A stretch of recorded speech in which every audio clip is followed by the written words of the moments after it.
watching in the battle, yeah. Say what you want about me, yeah, but I'm a living in the green world, and I need the air to breathe. Some will say you gotta get your kicks by removing love from a natural trip. But metal will rust and money will burn, yeah. And on the final page I ask, were you living in the green world? And did you give some in return?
We are an organization made up of a lot of different interests and experience and participation level.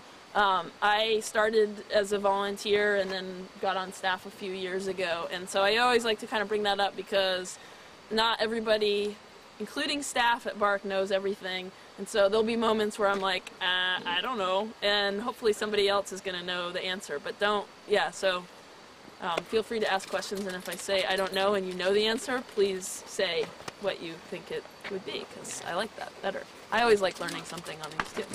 Wow, that was awesome. So BARC is a watchdog group. We focus on Mount Hood National Forest, and we monitor the timber sales mostly out here. We also work on some other issues that come up about Mount Hood. There's a lot of different users of Mount Hood National Forest. People come out here to go hiking like us today. People come out here to hunt, to fish, to birdwatch, to ski. People do all sorts of things out here. There's also logging companies that use this to get, well, we'll talk about that actually as we go. Recently there has been an effort by the Forest Service to start looking at other opportunities to bring in income. And the Palomar pipeline, which is the issue that we're kind of looking at today, is one of those new projects that they have going on. And so one of the things that we're learning right now, we've been for about 10 years monitoring timber sales and understanding logging practices in the National Forest System. So this is really new for us, and even though there is a component of it that is going to require logging, the actual issue itself is actually quite new for us, and we're going to wait until the first stop to really talk a lot about that. But essentially there's a 40-mile pipe that's going to go through the middle of Mount Hood National Forest along the Clackamas River, and in order to lay that pipe it will require a clear cut, and actually that clear cut will stay clear for as long as the pipe is there in order to access it for maintenance. So it is a very large clear cut, and when we get to the actual area where it will be crossing, you'll see some of the trees that it will be taking down are quite large, and there are some other areas that it will be passing through old growth forest. And so in some ways this is pretty similar to some of the projects we've worked on, but in other ways this is really new. Like the issue behind it is very different than something we've ever done before, and so we're really learning as we go. This hike fell on a weekend where there's a big conference down in Eugene, and so a lot of the people who work on this issue are at that conference right now, which was too bad because I was hoping they could come on it. But there are a lot of people working on this issue who have a lot of information, and I've been learning a lot from them. Most of the campaign has been focused on the coastline of Oregon, where there's these terminals that the natural gas is going to be produced, and then it will be piped to existing pipeline in eastern Oregon, and that's why this pipe is having to be built. And again, we'll talk some more about that. I'll discuss more about, kind of ways that BARC stays involved with this stuff, but I think we'll just get going to kind of warm up and get hiking. Basically, we're just going to walk up this road to the trailhead, and then we'll hop on the trail for a while and go until we get hungry for lunch, and then we'll follow the trail to the campground and come back around on the road.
So we're heading south right now. The road is over there. This is the Clackamas River, and we're going to be walking along the Clackamas for most of this time. So just so everybody knows, that's the river that we're looking at. Well, there's a better place for us to all round up and talk some more coming up. But I wanted to point it out.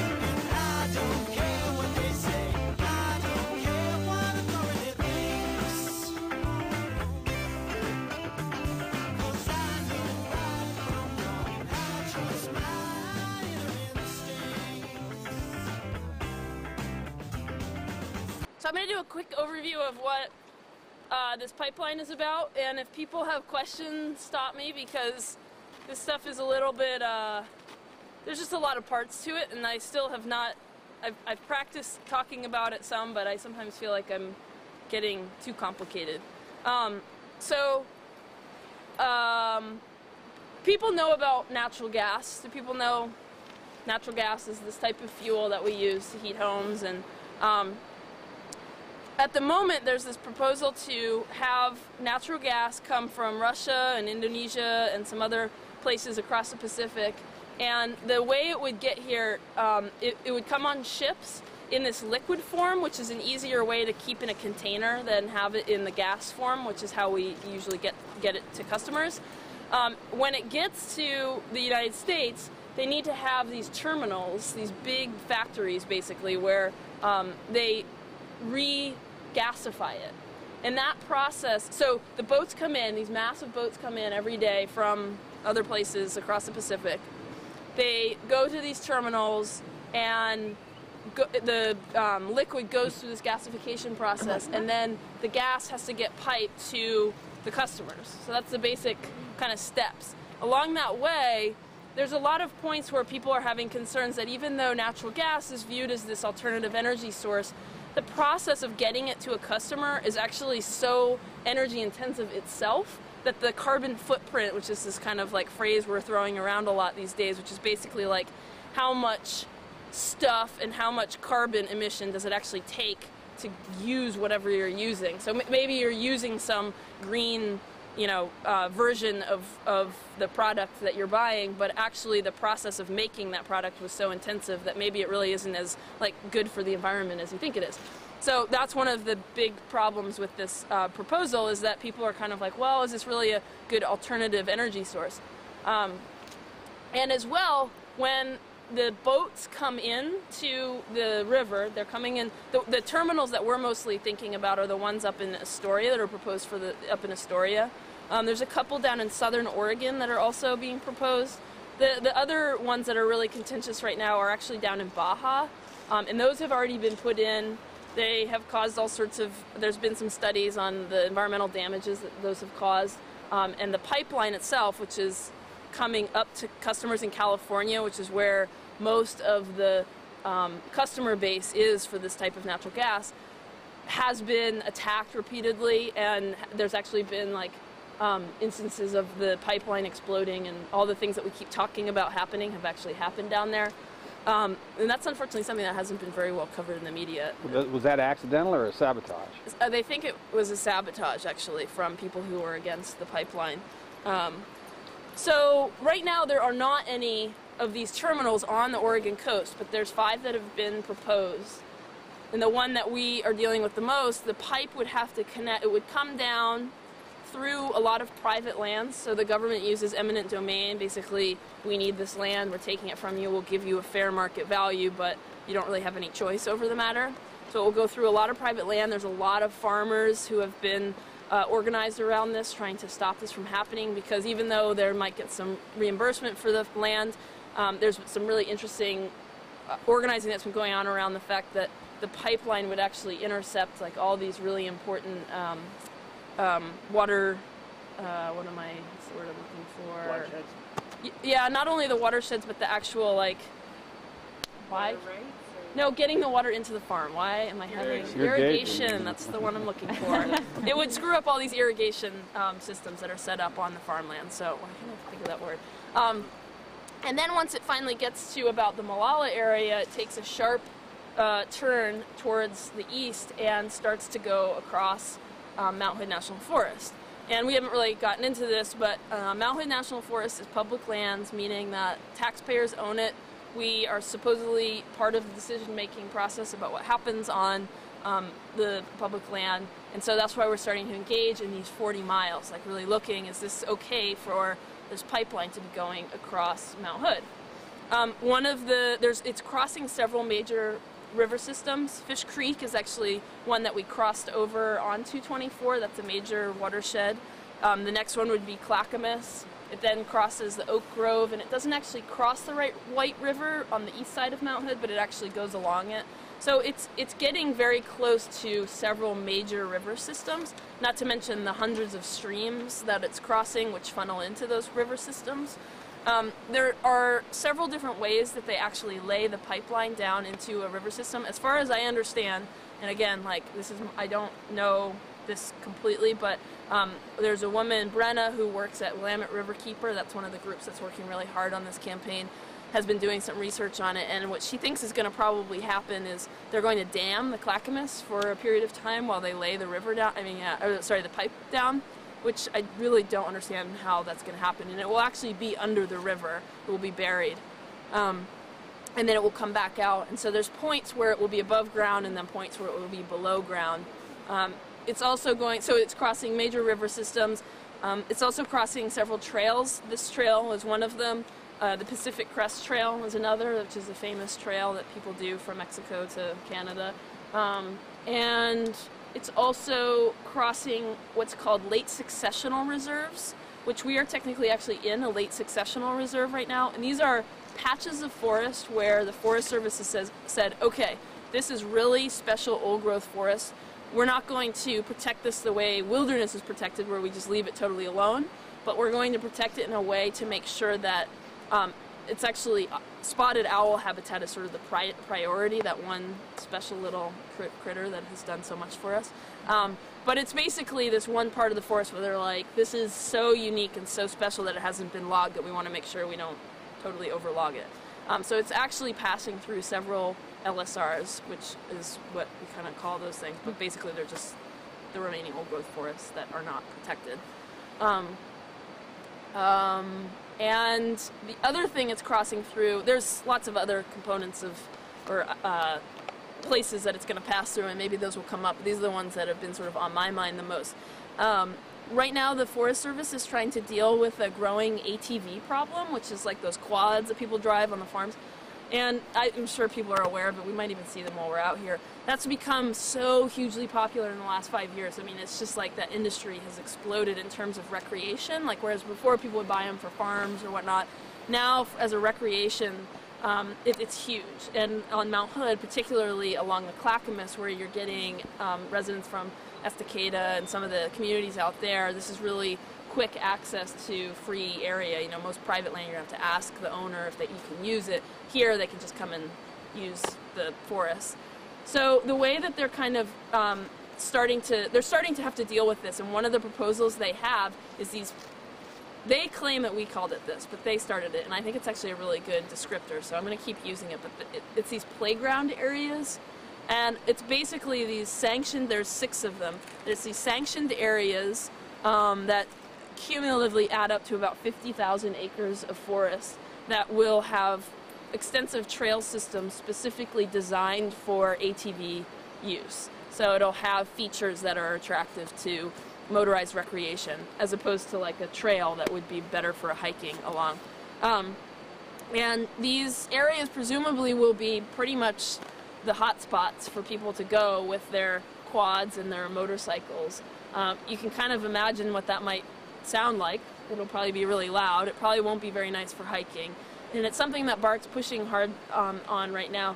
We're not really sure if we're opposed to the idea of it, but we don't necessarily think it's a very useful strategy for keeping ATVs out of the national forest and out of pristine forest, because what we've seen is the whole point of off-roading is to not stay on the road or the trail. So the idea of like making this whole trail system, spending thousands and thousands of dollars to make a system for a user of the forest who specifically doesn't want to be on the trail seems kind of silly to us. But we're also like realize there's a problem and they need to come up with a solution.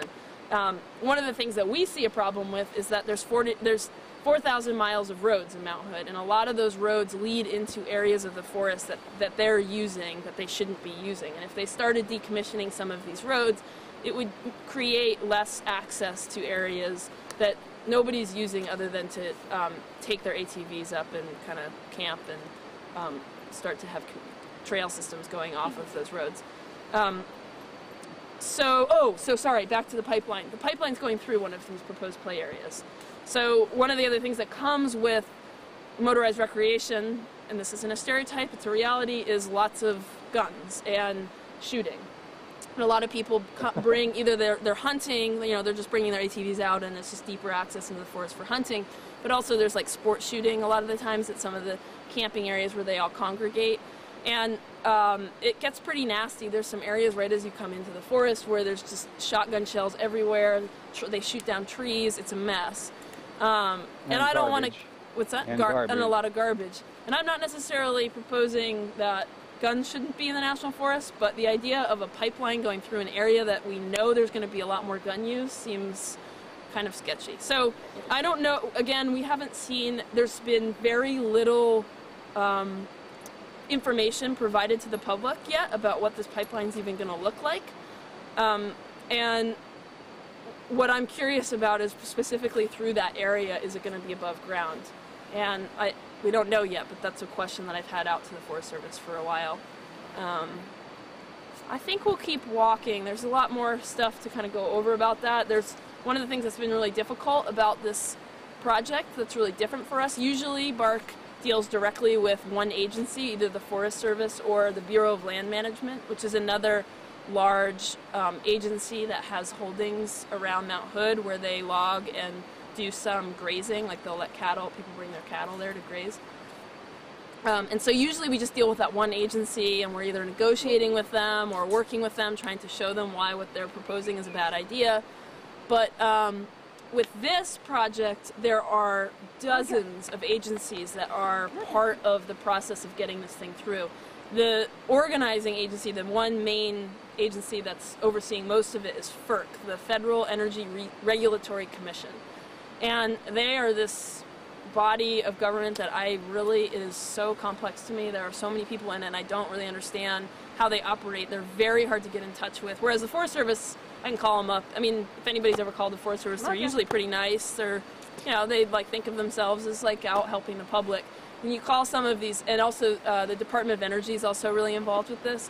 And it's like calling the Citadel. I mean, it's like unbelievable. You cannot get a person on the phone. You can't get them to respond to emails. And it's been really difficult to get information. And every time I call the Forest Service, they're like, whoa, that's not our problem. That's FERC. They told us we're not supposed to answer questions. And so if I keep saying I'm not sure about this, I don't know, it's not that we're not working on it. It's like literally my job right now around this campaign has just literally been hounding them on the phone trying to get more information. So at the end, we're going to maybe hopefully write some postcards or letters, and one of the things that could be in it is we need more information. The public needs to know what this thing is actually going to look like. So, but we'll talk some more about that as we go. I got one question. Oh yeah, what was the question before? Did I answer it? I can't remember. I don't remember now. Oh, what does the Forest Service have to do with this? Is that what it was? Yeah. Did I kind of? You kind of touched on that, really. I know that very few of the permits have been established in order to okay this whole project. But then again, they're already running the figuring out where the pipelines and everything are going. Is that public money that's paying for all this surveying and all that? Yep. And they don't even know if it's going to go through. That's a good point, yeah. Well, one of the things, I mean, in order to have it go through, they do have to do the analysis. So, like, for instance, we're going to see the flagging, and that flagging's been put down so that specialists can come out and look at this stuff. So, in some ways, that's good money spent because they're actually looking to see what the environmental impacts of this are going to be. But you're right, it's always harder to argue against a project that they've already put money into. So it's always a little bit like, is this only going to get harder the more money they're putting into it, the more they don't really want to admit that it's not a good idea.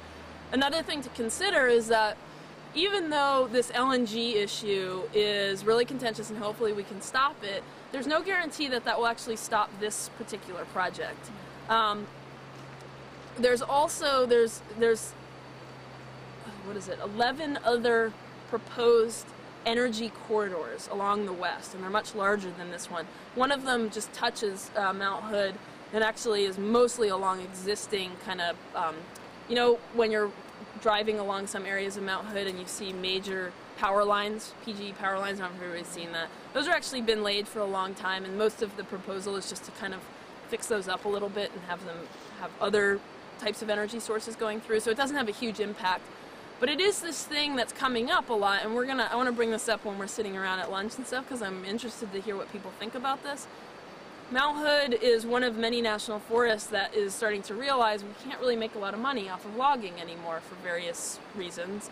But there is this whole need for domestic energy. So there's been more of an effort on the national forest scene to start thinking about, like, do we have energy sources on our public lands where the government could be making money off of it, the public is involved in the decision making about what type of energy is appropriate. And with Mount Hood specifically, the thing they've talked about, wind energy, having turbines along like a route like this, or having solar panels, but also they've talked about biomass, cutting down trees to burn for heat and also to convert into energy source. So there is this sort of evolution that's happening on national forests where they're starting to think, like, is there domestic energy we could be gaining from these national forests, or these huge reserves of, like, beautiful areas that the natural resource has actually been, spared, as opposed to a lot of private land. And BARC has been monitoring logging projects for many years, but we realize that it's kind of like they're changing, so we have to start changing, and what do we think about that? And I don't really know, I know that I would love to fill up my, tank or turn on my heat or whatever and not feel like I'm supporting some huge, major, terrible war. So I do want energy to come from a domestic source. Do I think that this is a good forest to be getting it from? I'm not really sure. So those are conversations that we're starting to have within the organization.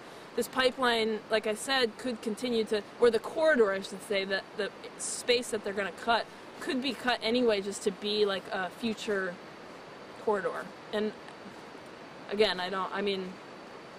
it's a big conversation. So why don't we I'll leave you with that and think about it while we're walking.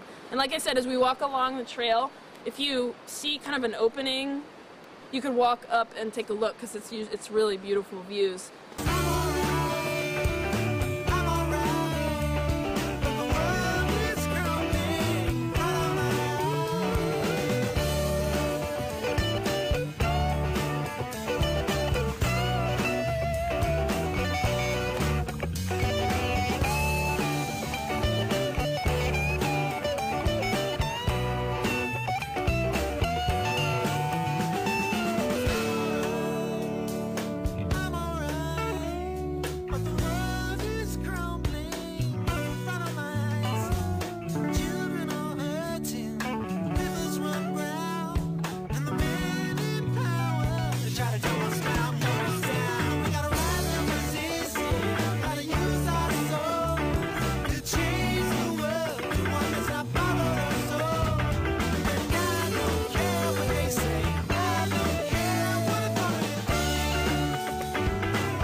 Why don't they put the pipe along the existing roadway that goes from point A to point B on the coast to wherever they want to get it to? I mean, all the costs of tearing down the trees and going through the national forests and like getting out there to maintain it and all these issues that are potentially problematic. Why don't they just build it along the road? Well, there isn't. For this one, there's not really a road. Well, I mean, the Columbia Gorge.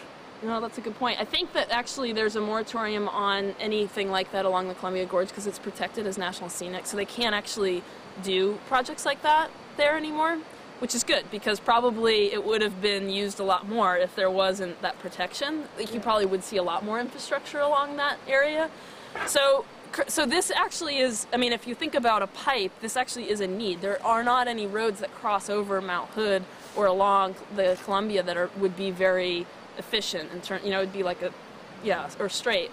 So that's a good question, but I think that that's pretty much why they have to do it this weird way through the national forest. So there's this big controversy going on. If people read articles about this, and it has been getting a lot of media, so I throw this out as always question the messenger, but one of the responses to this whole proposal is we don't want to have to bear the environmental burden of California's energy needs. And the reason people are saying that is because originally the proposal was to have these terminals along the California coastline, and Schwarzenegger actually came out very strong against them in support of the environmental groups that were also working against them, and they quickly basically just... And that's another good point. The governor of every state actually does have the veto power to get rid of them. In Massachusetts, the governor actually did successfully stop a proposal. California, same thing. So there's a lot of pressure right now on Kulongoski, our governor, to try to stop this. And we can talk some about that later on when we're writing letters if people want to do that. But so it's possible that they wanted to just keep it in Oregon because it's easier to sort of deal with one level of state legislature and not have it, you know, two different legislatures that they're dealing with. The other thing is it's closer to California, and the companies that are funding this keep saying, well, that's not true. People in Oregon want natural gas, you know, they'll use it, and Northwest Natural has actually gotten on board. But there actually is no proof that there is not been like people wanting it and not enough natural gas for people who want it. There is not a demand right now. There's existing contracts for all the needs. Right, down in California, you mean? Well, no, here. Here we have the... Oh, yes, right, existing ones already, yeah, exactly.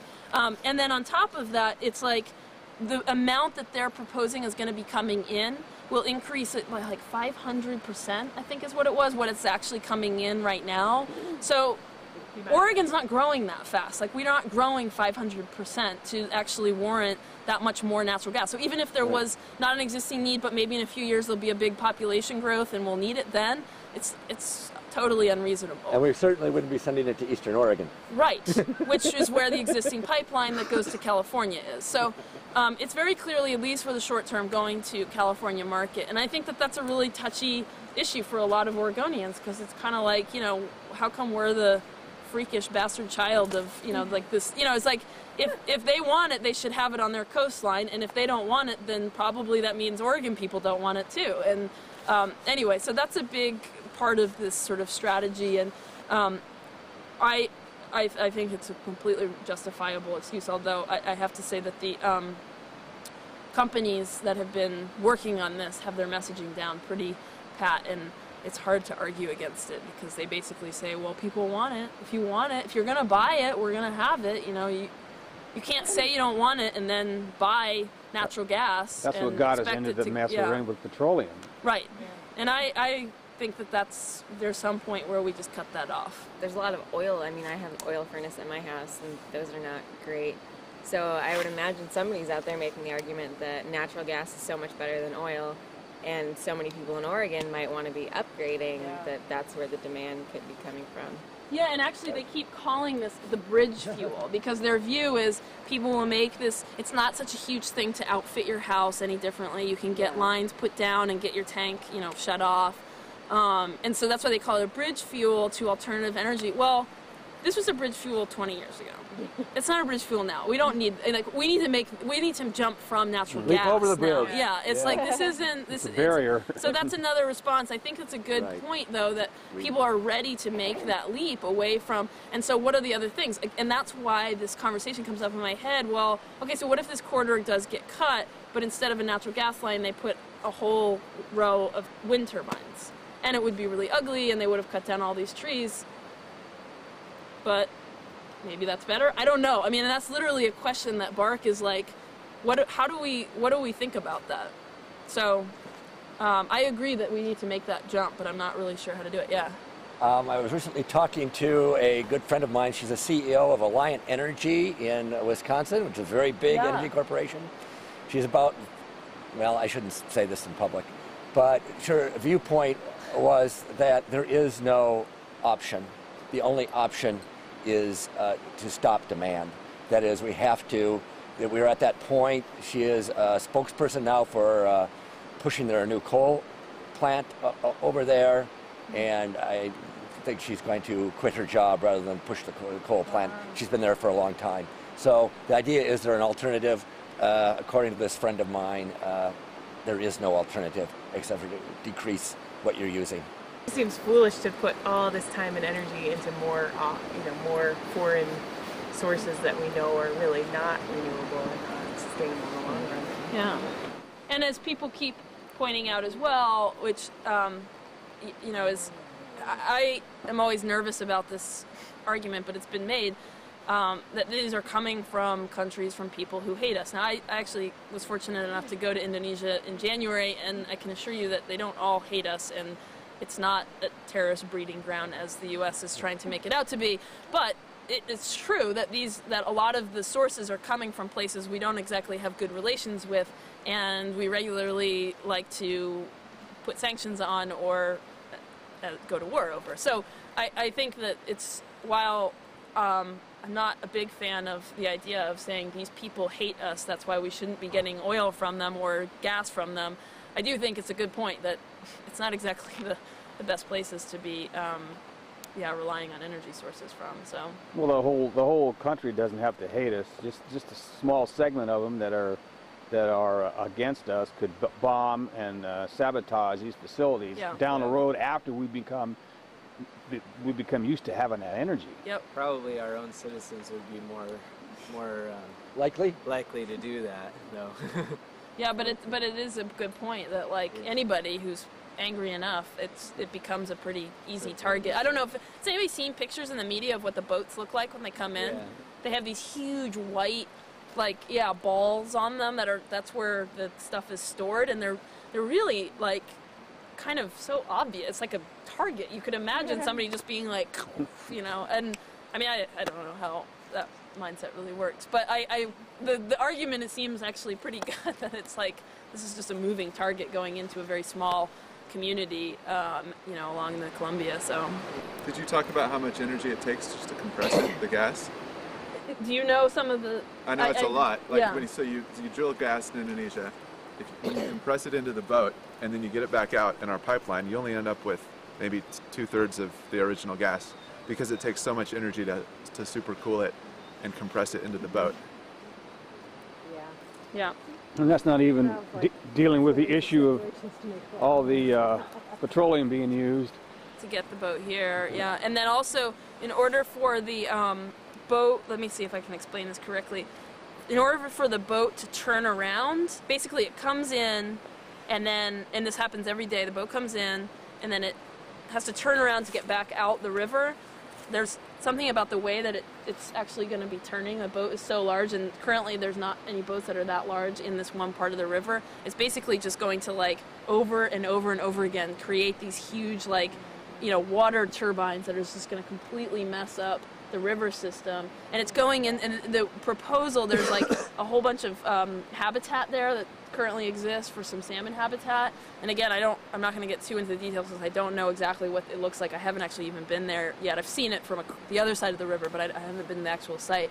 But I know that that's a big issue. And then the terminal itself requires some insane amount of water usage, so it's going to be sucking tons and tons of water up every day out of the river and churning it through some of their processes that their cooling processes or something. I'm not exactly sure how that works, but I know that there's a huge water need from the companies themselves once the thing's up and running.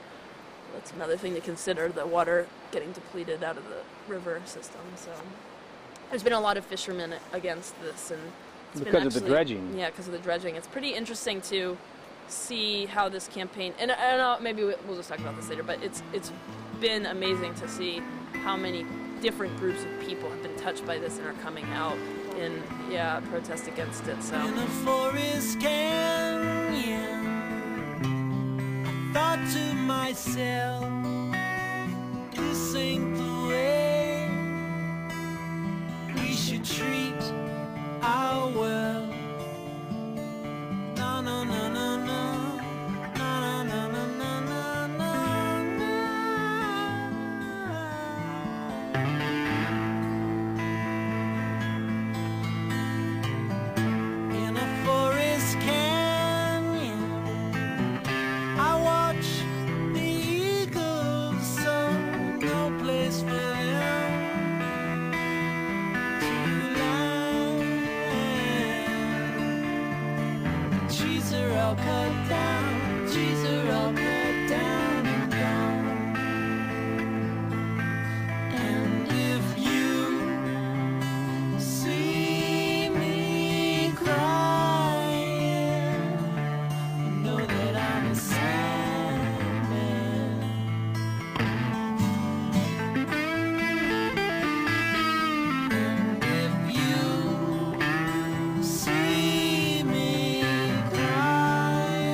So they are marking really? the pipeline by an orange marker, by orange markers.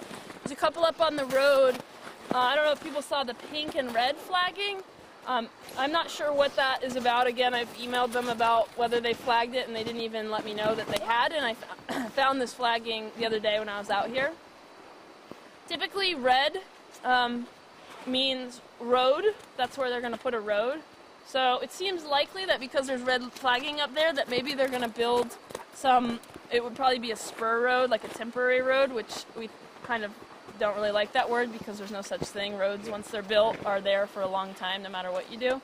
But I could imagine them doing some sort of skid trail going into this forest from up on the road to be able to pull the logs out.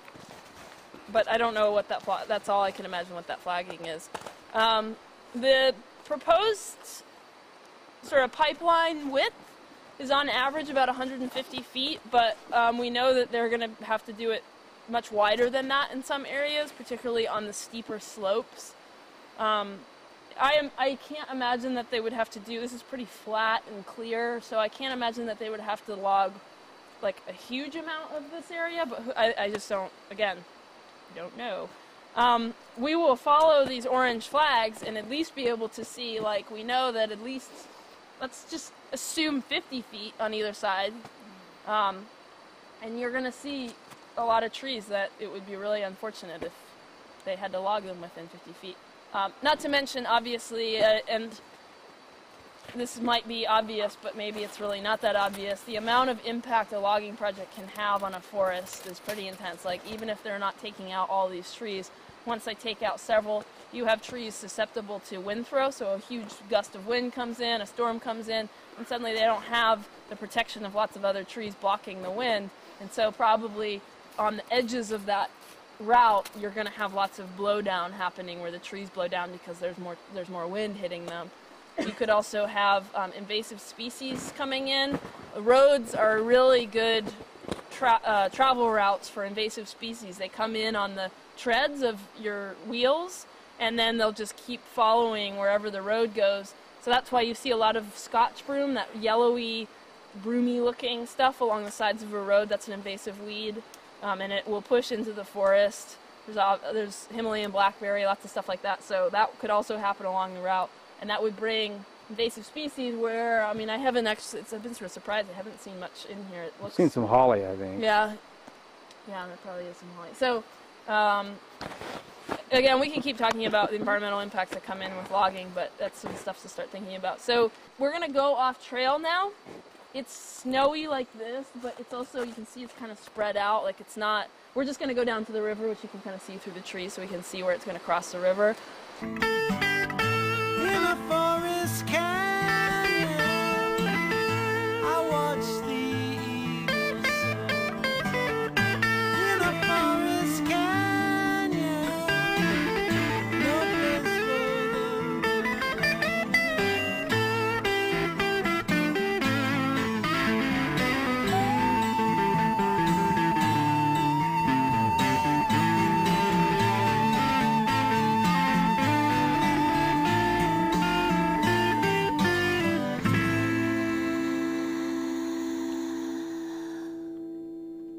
This is where, at the moment, the pipeline is proposed to cross the river here. Again, like I said earlier, I'm not really sure how they're going to do it. It's kind of sad, even if they are to bury it, it's sort of sad to imagine this nice little peninsula area getting dug up. I'm not sure I don't know what that would look like. Of course, it would cross over onto the other side of the banks and go through those forests over there as well. The Clackamas River it has a designation called Wild and Scenic River, which basically means that they can't dam it. They're actually not supposed to permanently dam it. They're not supposed to do anything that puts harm onto the flow of the water. There's some other versions or things in that act that actually it's a pretty strong act, although it doesn't have a lot of... one of the things that makes an act or a law really strong is when it is brought to court and it's sort of like bullied around in court, and they say, well, this doesn't really make any sense, or this is really hard to interpret, and so they make new interpretations. And that Wild and Scenic hasn't really been put into court very often, so it's it's something that we really refer to because it means that the river has some really special qualities about it, and the Clackamas is certainly one of those rivers. So we're wondering how they plan to log this area and put a pipeline through it and not break wild and scenic. So that might be one of the few times we see it be put in court, but we'll see. And the other thing I was just mentioning, I wanted to throw this out. BARC's perspective, which has really informed a lot of our decisions about how to grow out of timber sale monitoring, is Mount Hood is basically a very, very large reservoir.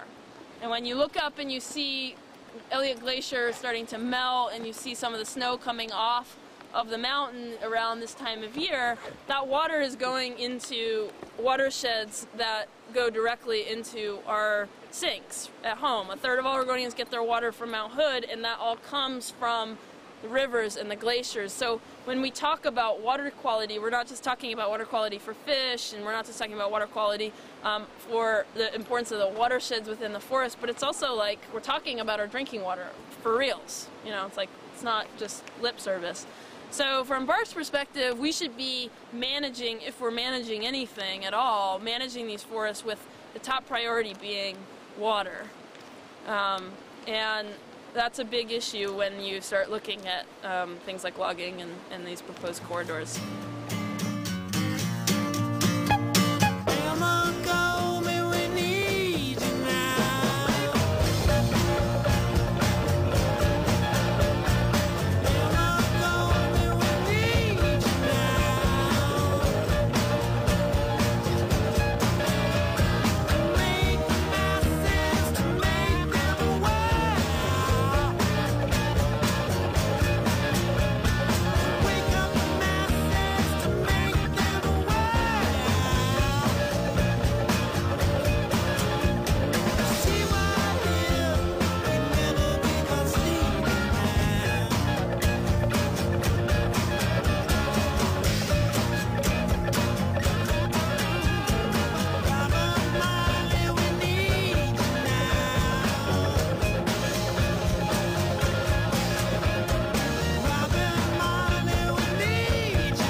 One other thing I forgot to mention that some people may know about, but in June we are going to try to hike all 40 miles of the proposed pipeline, and we haven't quite figured out how we're going to do it. I think there'll be parts, because some of it's pretty tough hiking. I've done a bit of it up around here, and it's pretty hard bushwhacking.